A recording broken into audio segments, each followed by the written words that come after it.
In this video, we're going to talk about naming binary ionic compounds. Binary means two. So in this case, we have two different elements.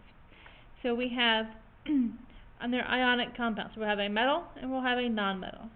So to begin with, we name the metal and we make no changes to that name. And then we name the nonmetal, but we change its ending to IDE. So for example, the first one will be sodium, and then we change chlorine's ending to "ide", so that become chloride. Over here we have barium, Ba is barium, and then Br is bromine, but we change it to bromide. So in the next one we would have aluminum, oxide. Here we have potassium, oxide. And then we have calcium, and fluorine becomes fluoride. And then we have strontium, and phosphorus becomes phosphide. And then we have lithium, sulfide. And then finally we have francium, and then I would become, instead of iodine, it's iodide. Okay. So notice that all the metals are located in groups 1, 2, and 3. But what happens if they're not in those groups? So if a metal is not in group 1, 2, or 3, we must indicate its charge using a Roman numeral. This is because they have what are called varying valence, which means they can lose a different number of valence electrons to form an ion. So for example, manganese can have a +2, a +6, a +4, and a +7. So to indicate which of these manganese ions there are, we use Roman numerals. So let's review our Roman numerals. So if we have a +1, a Roman numeral will be 1, so that's a capital I, and then 2, 3, 4, 5, 6 is a VI, 7 is VII, 8 is VIII, 9 is IX, and 10 would be X. Right? So here, manganese 2, this we would write as manganese 2. Mn plus 4 would be manganese 4. Mn plus 7 would be manganese 7. And then Mn6 would be manganese with the Roman number 6, so Vi. And that is how we would write the name of those ions. And of course there would be a non-metal ion after that. So let's look at some examples. So FeCl3. Fe is iron, and Cl become chloride.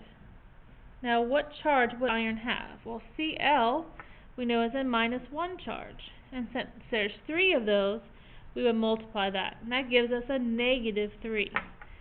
So we know that compounds have to add up to 0, so iron would have to be a +3. So this would be iron 3 chloride. Over here we have Pb, which is lead. Br would be bromide. Since Br is a -1 because it's in group 7, there are 2 of those. We multiply and we get a -2. So what does lead have to be to make that 0? Right, +2. So this would be lead 2 bromide. Next we have cobalt. Co is cobalt. Then we have oxide. So what would be the charge? Well, oxygen's a -2. If there's 3 of those, that makes -6. And so cobalt would have to be a +6. But we have 2 cobalts, and so those together have to be a 6. So each cobalt would be a 3. This would be cobalt 3 oxide. Next, Sn is 10. O has a charge of -2. There's only 1 of those. So that means 10 has to have a +2 charge. But again, we have 2 of them. So then both of them together have to be plus 2. And so this is going to be tin 1 oxide.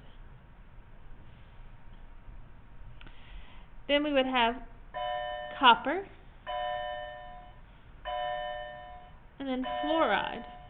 So again, what's the charge of fluoride, right? It's -1. There's 2 of those, we multiply, we get -2. And so copper has to make that add to 0, so that would have to be a +2, and so it would be copper 2 fluoride. Then we have Mn, manganese, and then P is phosphorus, so it turns into phosphide. And so phosphorus is a -3 charge. There's 2 of them, so that makes a -6. And so manganese has to be a +6, but there's 3 of them, so all 3 together have to be 6, which makes each one of them a 2. So this would be manganese 2 phosphide. Then we have gold and sulfur, so it would be gold and sulfide. Sulfur is a -2 charge, there's only 1 of them. So gold would have to have a +2 to make that add to 0. Again, there's 2 golds, and so together they have to be +2. And so this would be gold 1 sulfide. Then we have chromium and iodine, so they become iodide. And again, iodine's -1. There's 3 of them, so we multiply and we get a -3. And chromium has to make that add to 0, so that would be a chromium 3 iodide. There are some exceptions to this rule. Zinc is always a +2, and silver is always a +1, and so therefore they would never need Roman numerals, even though they're not in group 1, 2, or 3. So you'll have to just learn those. So this would be zinc oxide, and this would be silver chloride.